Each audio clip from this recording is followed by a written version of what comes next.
It now being 7 o'clock, the regular meeting of the Zoning Board of Appeals of the Town of Orleans is called to order.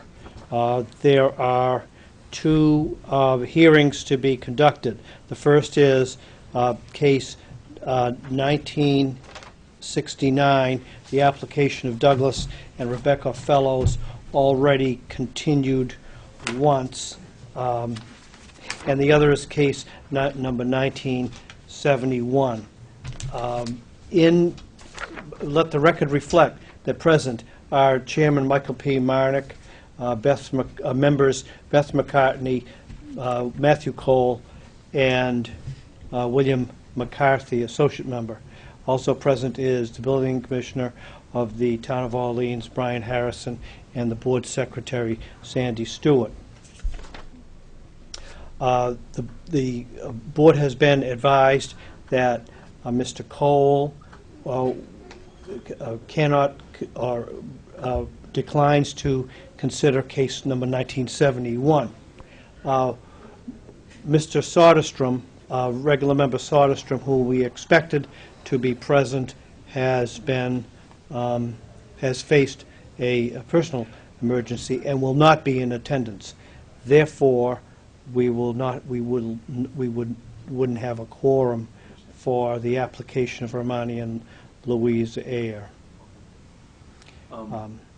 What is your pleasure? Well, I don't think we have a choice. I think we're going to have to ask for a continuance. And you do have certainly the required number of members to vote a continuance of the matter to your next meeting. What is your pleasure? Well, I don't think I can go forward, Mr. Kumar.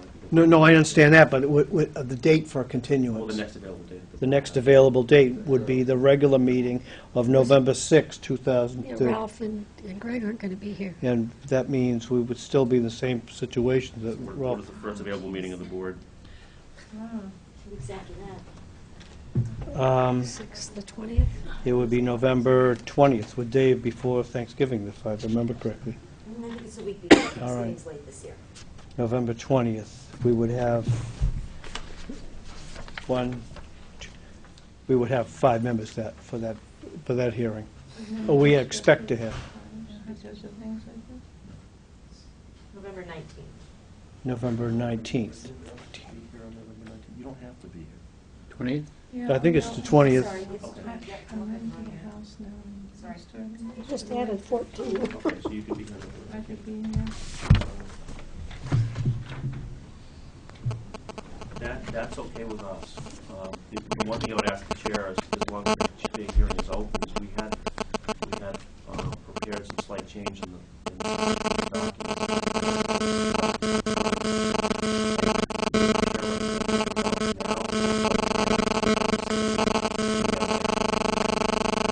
I think if you give them to Sandy, that would be fine. Just like give them to you when we get a minute. Just Drop on your way out. okay. That doesn't. I understood that the plans from A-Line Architecture were preliminary, and I didn't. I'm not surprised that, for personally speaking, that there would be some tweaking of them. Sandy, we have word from both Greg and Rolf that they're not available next meeting.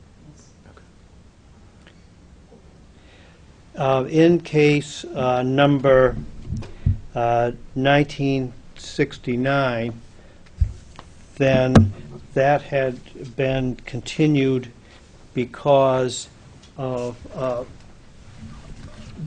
the sense of the board was that a request would be made of town council for an opinion concerning the circumstances or the procedure to follow in the event that a building once constructed before the change in definition of buildable area then exceeded the allowable percentage, and a further change was requested from the board to increase that percentage, whether or not that would require a special permit or a variance. I did request that in writing from town council. I understood that there was there would be a discussion in town hall. Thank you. There would be a discussion in town hall with the town planner and the building commissioner. Can you report the present status of? Sure. We met a week ago Tuesday with town council. Based on your memo of a hypothetical situation, town council looked at the bylaw changes that we made as a result of Gale, which would have possibly made the special permit. And those changes that included two alterations that result in creation of new dimensional nonconformities, intensification of existing nonconformities by extending further into a quiet yards area or increase in the height of the building. Because because that was not specifically mentioned lot coverage or area, he went back to 164.3, and which says basically that where a conflict exists within this chapter itself, the chapter is more stringent and will control. So based on those 2 points, he looked at it and determined, in his opinion, that the case would require a variance. Mr. Harrison, did you expect that town council would be reducing the opinion He told us, in writing? He told us he was going to send an email out copying me and the town planner, which we've never received at this point. All right.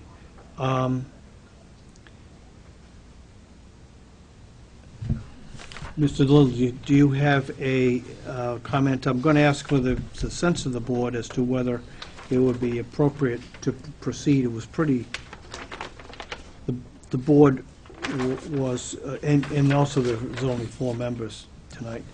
The sense of the board before was fairly strong, seeking an opinion, as, and you agreed with that.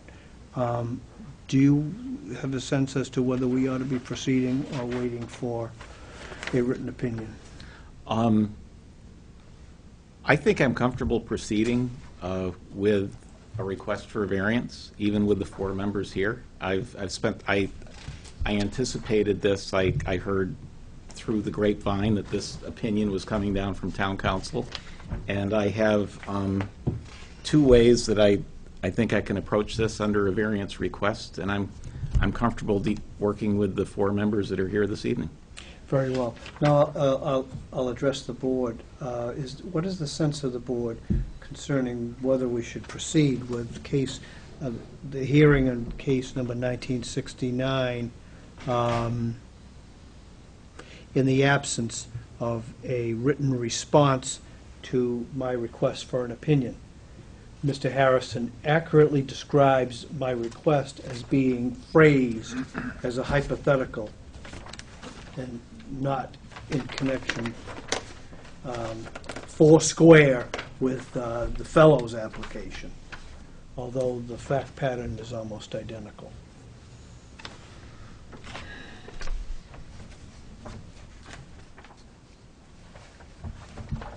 Or I'm comfortable, if the board would prefer to continue it, I'm comfortable with that as well, Mr. Murnick. I'm just trying to find out, Mr. Little, whether...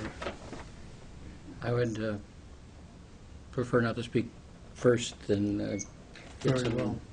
Very well. Beth, do you? I defer to Matt. Okay. I certainly defer to the applicant to choose how to proceed.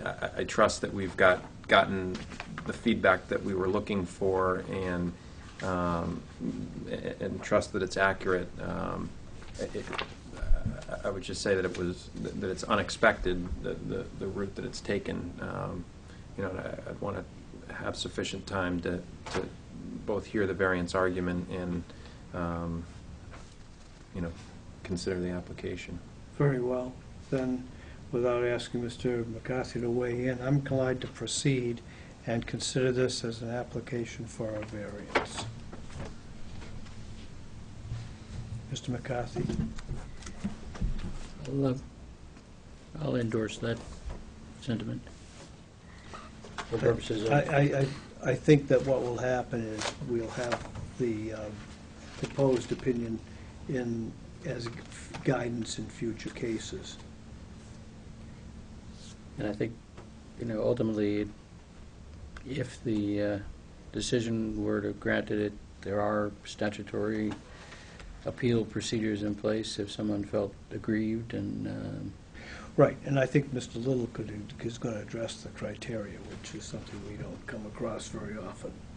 right, just so, but for the public, it's not as if this is in a vacuum and there are No, post-decision that's right. opportunities out there to, And it's been advertised. Yes.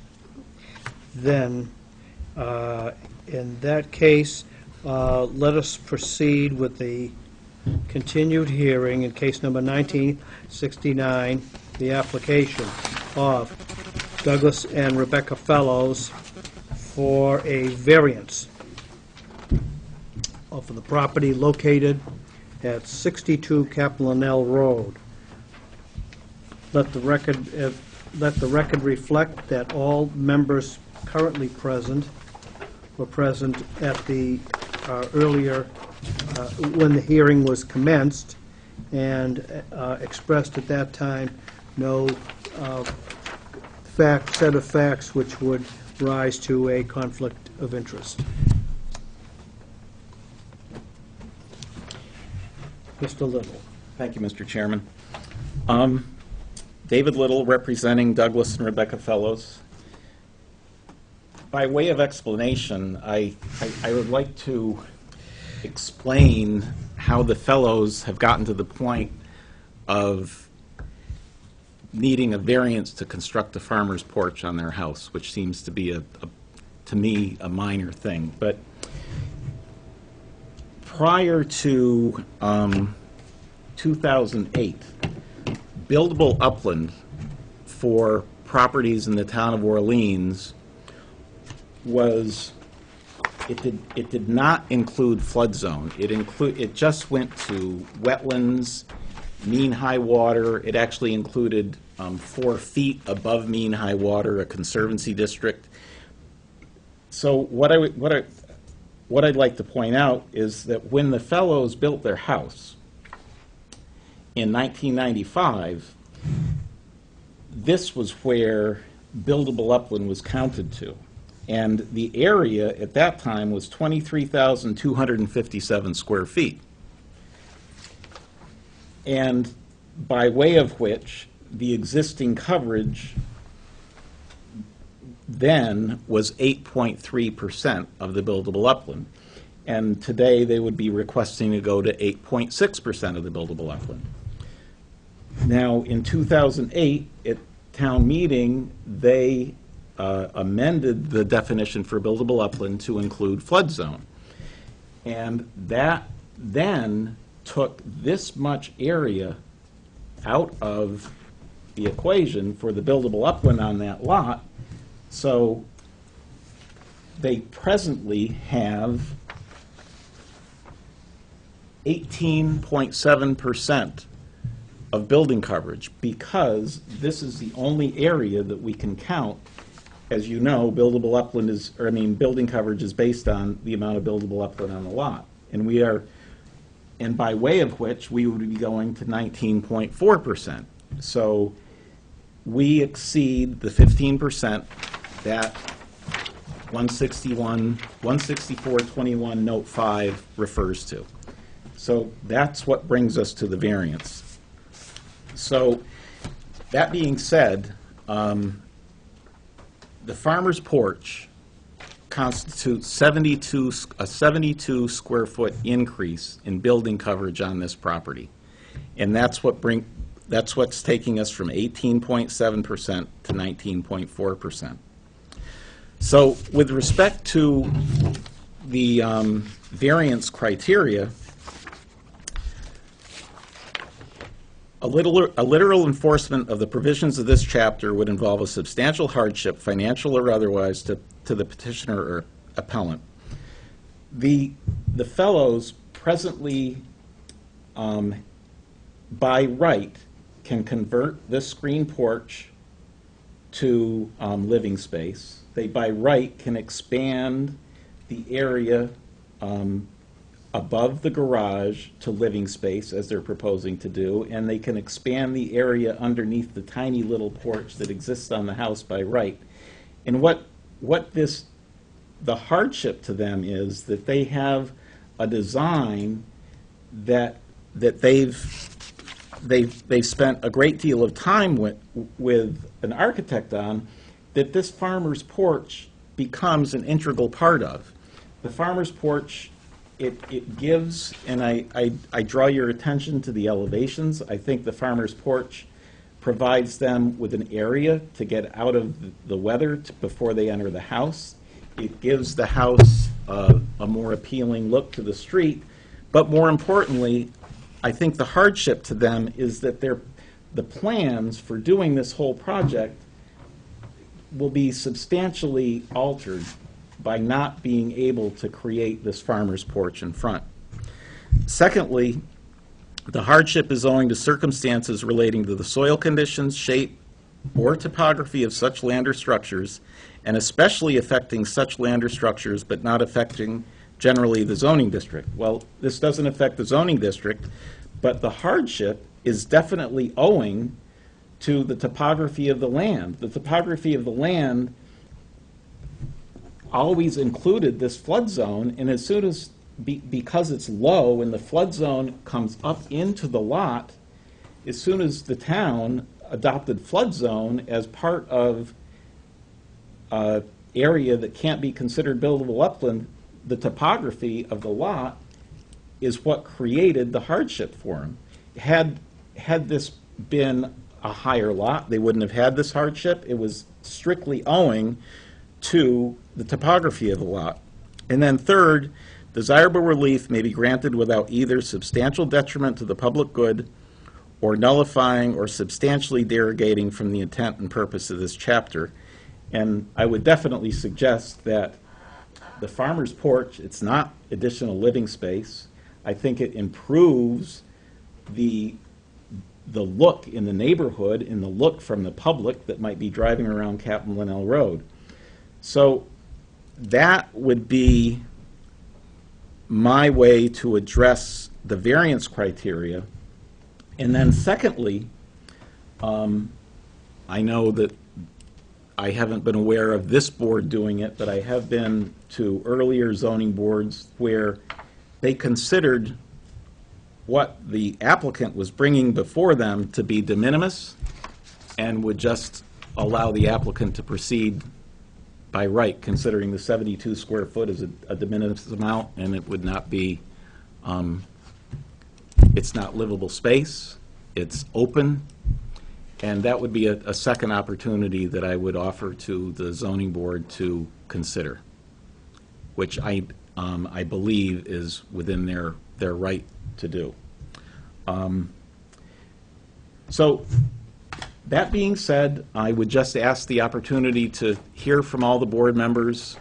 In the event that it seems that this might be going south, I might like to continue it with a fifth member in attendance that I might have the opportunity to convince otherwise. Very well. Thank you. Are there any questions of Mr. Little by the members of the board? Ms. McCartney? Is the green line the 100-year flood zone? Yes. So this is the new flood zone that came out? No, this is the new flood zone hasn't even been adopted yet. Fortunately for the client, the building inspector, he's obligated to issue a building permit based on the current flood zones. The new flood zones, we don't expect them to become, be adopted until, I'm hearing, June or July. Okay, so the new flood zone, as it's laid out, where will that be? I don't know. It could be even, it probably is going to go up. It's probably going to be even higher. Yeah, okay. It will reduce the buildable Reduce the upland. upland. It will reduce the upland even more.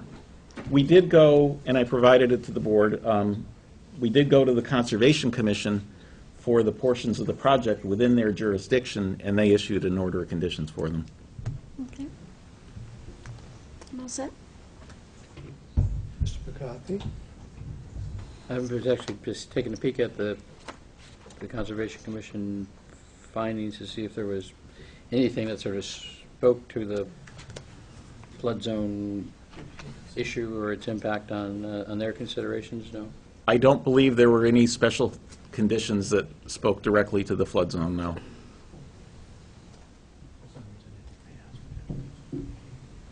Hereby grants variances and approves the project. Variances granted shall not set a precedent. Any idea what they were, what They- signal that was trying to? That's standard language is for it, them, really? yes. All right. I guess, for the sake of discussion, and maybe if Brian's willing to offer his thoughts on this, is a land within a flood zone delineation or designation considered topography as that characteristic applies to criteria for a hardship in a zoning petition? I mean, it's more my curiosity rather than any certainty of opinion as to it.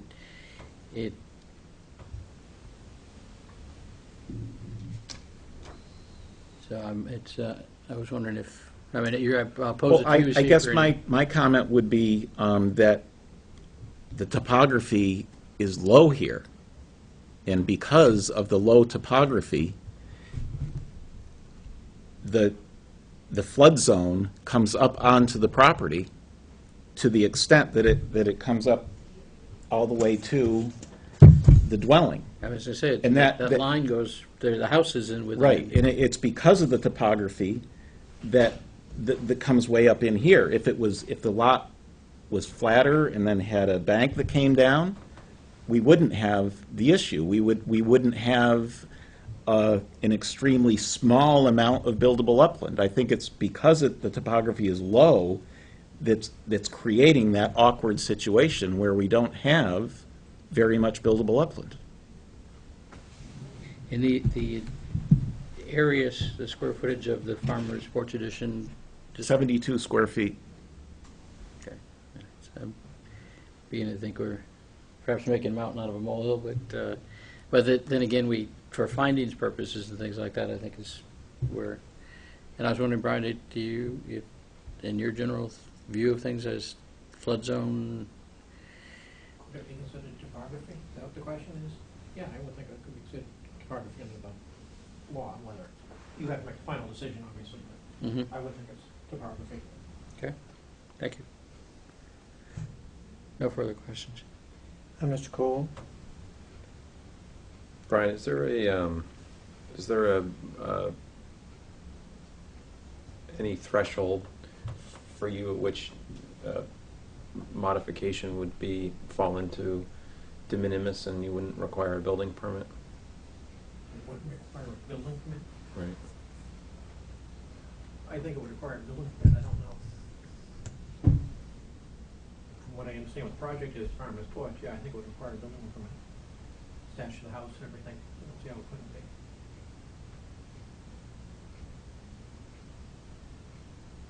That was the only question. I So had. is that just a follow-on, then it sort of, if I understood where Matt was going, is there anything that, in terms of square feet, that renders it a de minimis and not requiring a permit? Well, I think it's judgment call, sure. It requires a building permit, there's nothing in the building code that says it's de minimis. There's few exceptions, like you have a tool shed over here, or something like that, under a certain square footage, doesn't require a building permit, but. And that Where's separate that? shed is 150 square feet? It's 200 now. 200, that's It's more than what they were. When it's attached structure to the main structure, it would, because it affects that main structure, it would require a building permit. So on this lot, they could build a 200 square foot or 199 square foot shed that covers that much lot area Well, without. they could a do building it permit. without a building permit, Yeah. but they still need to meet the zoning bylaw or lot coverage, it would still count towards it. It doesn't Good point. waive the zoning bylaw. Are there any members, are there any persons present wishing to speak in favor or opposed to the application? No response? Then I will declare the hearing closed.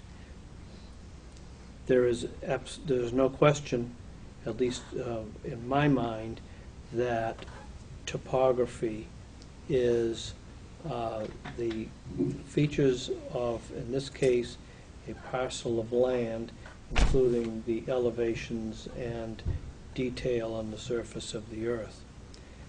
Under the circumstances, the town, by definition, excluded, after the original building had been constructed, for the purposes of calculating building coverage, a good portion of the land, which was buildable, a non-buildable lowland. Therefore, right off the bat, the applicant's percentage was skewed and exceeded the 15%. Speaking for myself, I consider the area or the type of proposed use being the porch, whether it's de minimis or not, has absolutely no application to the consideration of a variance. Might be for a special permit, but not in this situation. In other words, the fact that the proposed encroachment on the non-buildable lowland is a farmer's porch is completely irrelevant.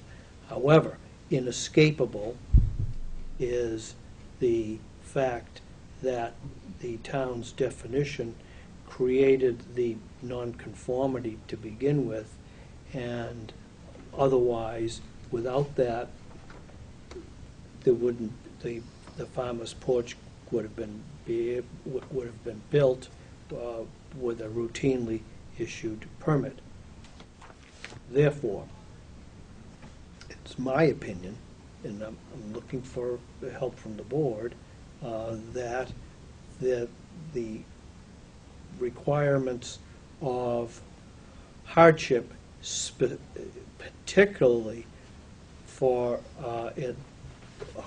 conditions relating to the shape and topography of the lot, are met, and a variance would be appropriate. Great. Now, we will be seeing this again.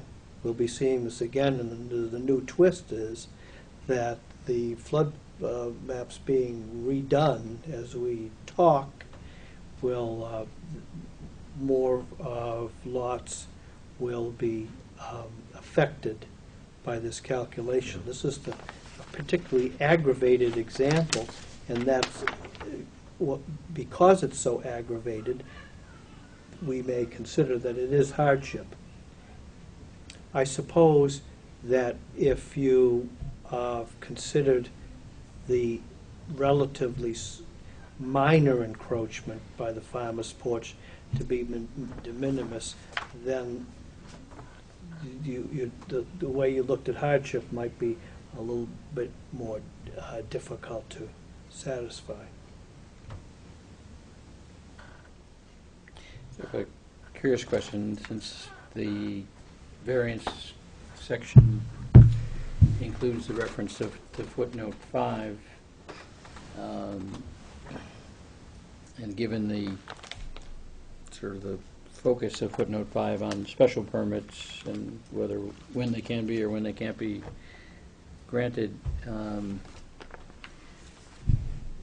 is the variance application for purposes of the applicant's interest,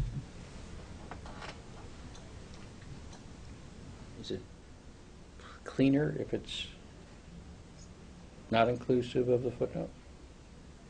Just the variance from the, Exactly. I think it's, yes. That one sentence in 164,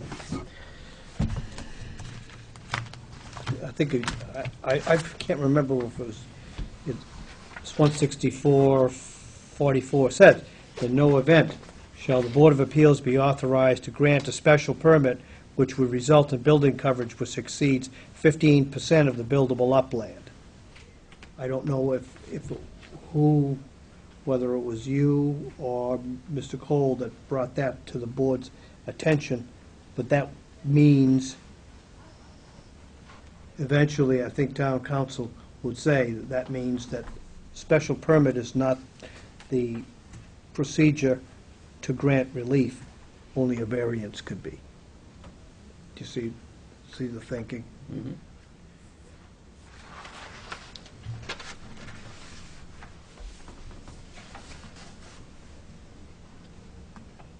So you're giving relief will be granted under 164-21, Note 5, but in the form of a variance, because you can't do it under any circumstances by a special permit. That means that triggers, instead of the 10 or 12 criteria in 164-44, you've got to go into 164-B2A.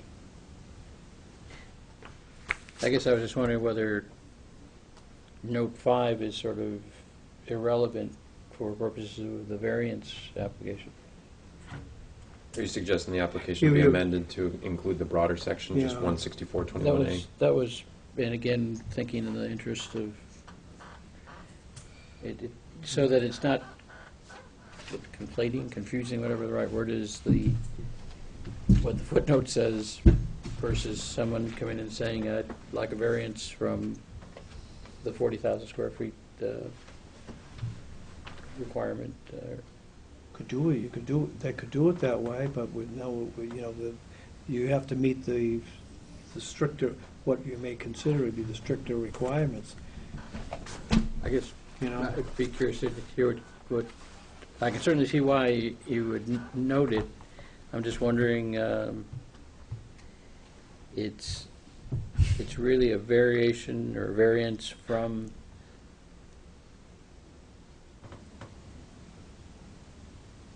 the 40,000 square foot requirement? Well, I think it does go back to Note 5, because Note 5 requires a special permit if you exceed 4,000 square feet. Right. And I guess, is there another section of the bylaw that says 15% maximum building coverage? I suppose we could refer to that. I have it right here as well. I think it's also in 160. 21A, Yeah, 20, note yeah. 3. But that's probably a different district. See, what it says, 164-21, Note 5 says, completely, the building coverage in a residential district shall not exceed 15% of the buildable upland. However, building coverage in a residential district shall not exceed 4,000 square feet without the issuance of a special permit.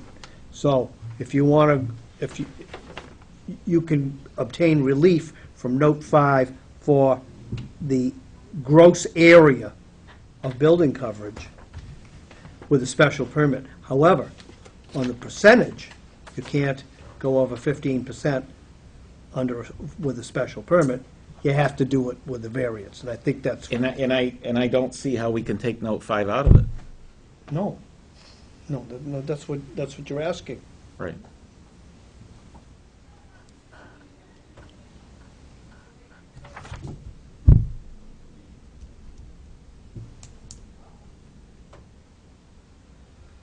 Does it make it a variance from the otherwise terms of the issuance of a special permit as opposed to a pure dimensional variance. That's what it is. Exactly. And I think that's where town council is coming from. It's, we already exceed the 15%, and coverage is, as Brian pointed out, is not one of the items that are specifically mentioned in the new bylaw that reflects Gale. So he's bringing us back to that other section that specifically mentions the coverage. So I don't see any way around requesting a variance from Note 5, 16421, A Note 5. I was always searching for a way to grant, to consider relief under special permit, because I thought the board generally is more comfortable with dealing with those 12 or 13 criteria, and they're less restrictive than the requirements for a variance. Now I can see that the wisdom or the reasoning behind the variance procedure being appropriate. There was the neighbor who was here last time, right? If I have the same case in my mind, the lady? No, that was a neighbor for the Gibson Road, Gibson Road. Gibson Road Okay. property. We don't have anything in the record, letters or anything of opposition? No, there was no opposition. I mean, the risk, only because I've been dragged through a couple of litigation matters where, you know, an appeal of a variance, if you can establish standing, your chances are pretty good of overturning it, whereas with a special permit, it's unlikely, you know, so benefits burdens test. So that, in theory, might be a reason. And I think we were having the sort of the side debate about that last sentence of Note 5 about when that, or at least in my mind, when it might not even apply. But I mean, when you ask for consensus of the board, I'm certainly going to indicate support in whatever fashion the petitioner's representative feels is best for his client. So.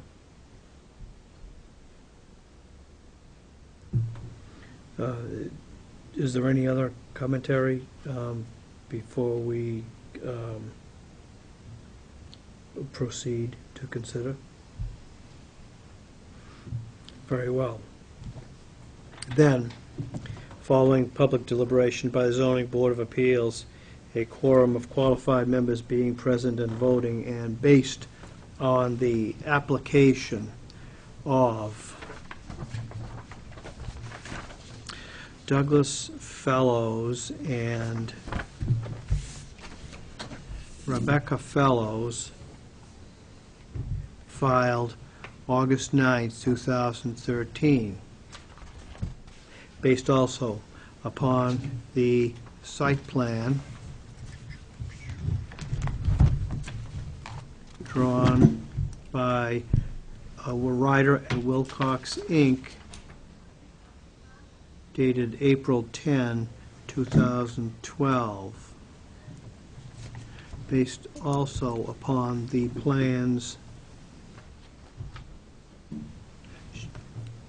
drawn by Ryder and Wilcox, entitled Proposed Addition for Douglas and Rebecca Fellows,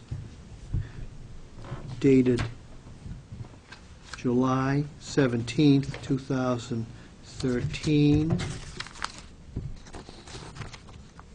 sheets A1 through A5 of 5, based also upon the order of conditions of the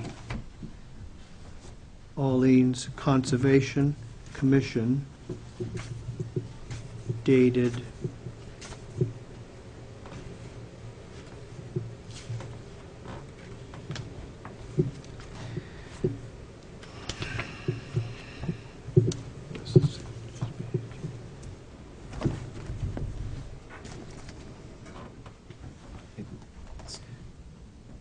May 16th, 2012.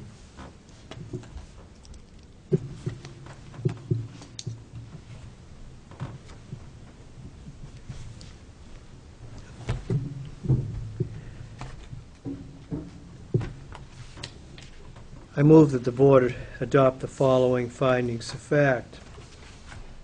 The subject property known as 62 Captain Linnell Road is shown as parcel 35 on Orleans map 32 and is in our district. The present use of the property is a single-family residence. The proposed use of the property is a single-family residence with renovation and improvement, including a farmer's porch.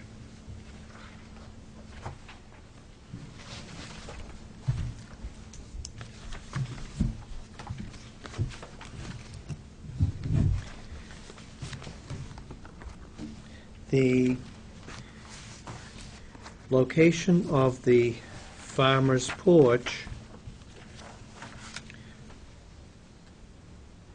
will result in the increase of the building coverage from 18.7% to 19.4%, owing to the definition of buildable upland in the zoning bylaw.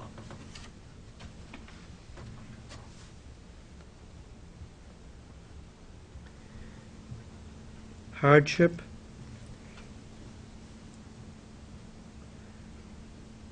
justifying the grant of a variance exists in 1, the denial of the ability of the applicants to construct a farmer's porch which is an integral part of the renovation project and the improvement of the existing residence. 2, the hardship is particularly owing to the topography of the site, which results in only 10,316 square feet of buildable upland on a lot which consists in all of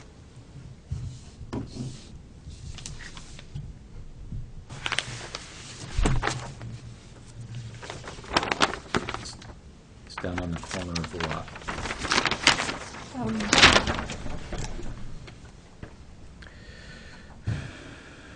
25,261 square feet. 3, there is no negative impact to the public good and intent of the Chapter 40A, Section 10.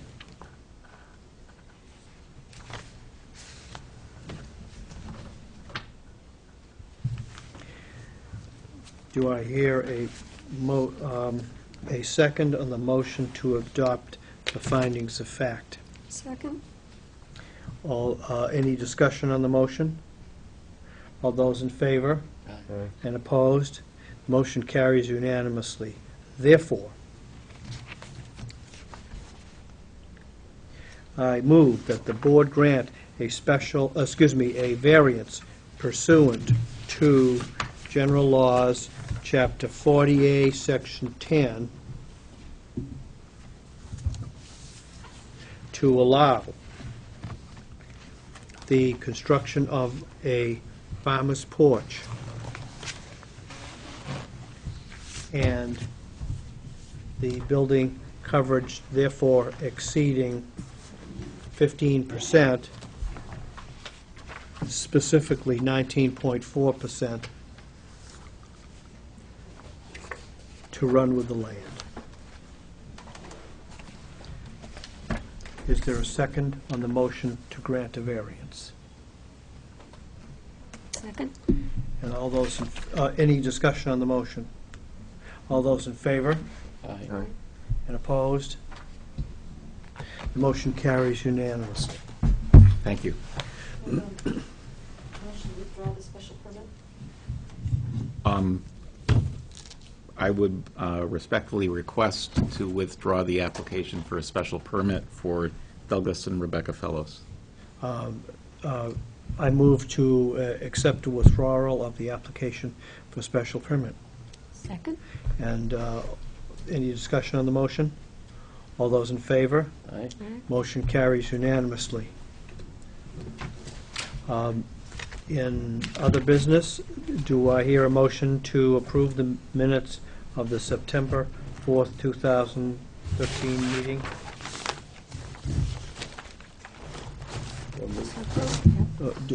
Excuse me, I have the wrong date. Okay. October 2, 2013 meeting.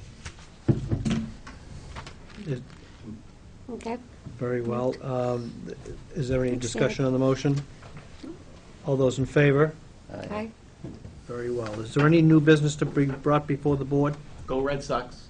Night, David. I Good night. think Good that night. we need, on the first on air, I think we need a motion to continue to a date certain of November 20th. Very well, then Please. I move that the hearing for on the application of Romani and Louise Ayer be continued until November 20, 2013, unless sooner brought before the board. But Second. all those in favor? Aye. That motion carries unanimously. Relatedly, what is the status of the 6th in terms of the matters So that the are? same four of us. Yeah. Yeah. Ralph and Greg won't be here November 6th. Now, did No we ever extra get a long legal drive, opinion okay.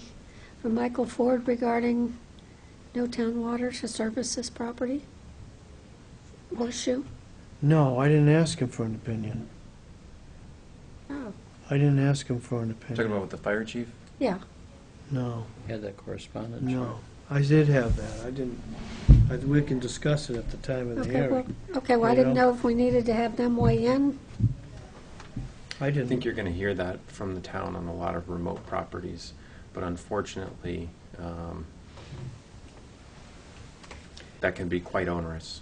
Right, I mean, We're finishing a project on a road down the end of Barley Neck. 4 houses. It's a fairly long road, not, you know, Yeah. it's not a mile long. And because of the diameter of the pipe that the town requires that they bring down, if they bring down town water surface, it's gonna cost $200,000 to bring town water to four houses. So unfortunately, they're gonna end up doing nothing because the requirements of the hydrants and the size of the piping and everything else Right, right. makes it well, especially with economically Horseshoe, unfeasible. because it's all conservation lots around it. There's nobody to chip in. Right. Okay. Not feasible for that small number of owners to undertake, or the developer? Yes and yes. I mean, you know, 4 single-family homeowners, and again, it's not an incredibly long distance, a couple thousand feet.